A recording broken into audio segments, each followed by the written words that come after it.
তো ভাইজান, যেহেতু আপনি বাংলাদেশের একজন সচেতন নাগরিক এবং বাংলাদেশের একজন সাহসী মানুষ, সেই ক্ষেত্রে এই বিষয়টি আপনার কাছ থেকে জানতে চাচ্ছি যে আমাদের বাংলাদেশে একটি নির্বাচন হতে চলেছে, অবশ্যই তো জানেন।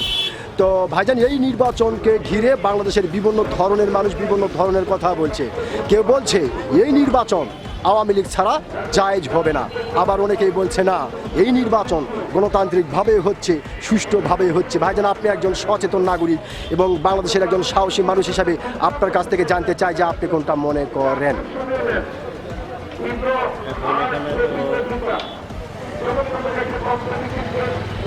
দেশের যারা বড় বড় ব্যক্তি, জি জি, আসলে শুনতে পারতেছি না ভাইজান।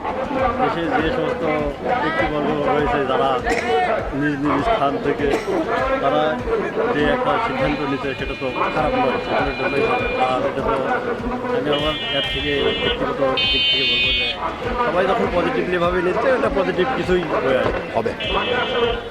ওকে, ধন্যবাদ ভাইজান আপনাকে। তার মানে আপনি যেটা বোঝাতে চাচ্ছেন যে বাংলাদেশের যে সমস্ত গুণীজন তারা মিলে সবাই মিলে এই নির্বাচনটি ঠিক করেছে, অবশ্যই এটা ভালো হওয়ার আশা আপনি করতেছেন বা অবশ্যই গণতান্ত্রিকভাবে হচ্ছে, এটাই তো আপনি বোঝাতে চাচ্ছেন। অসংখ্য ধন্যবাদ ভাইজান আপনাকে। আপনি সত্যিকারের একজন সাহসী মানুষ, আপনি কিন্তু আপনার সাহসিকতার পরিচয় দিয়েছেন।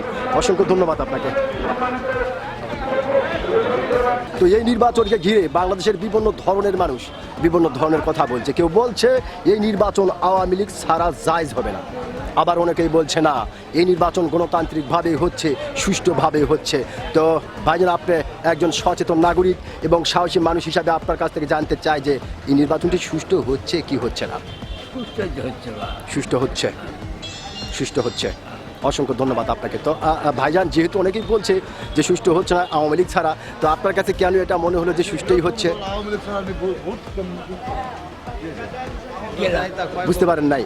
তার মানে যেটা আপনি মোটে যেটা বোঝাচ্ছেন যে এই নির্বাচনটি গণতান্ত্রিকভাবে হচ্ছে এবং সুষ্ঠুভাবে হচ্ছে। অসংখ্য ধন্যবাদ আপনাকে।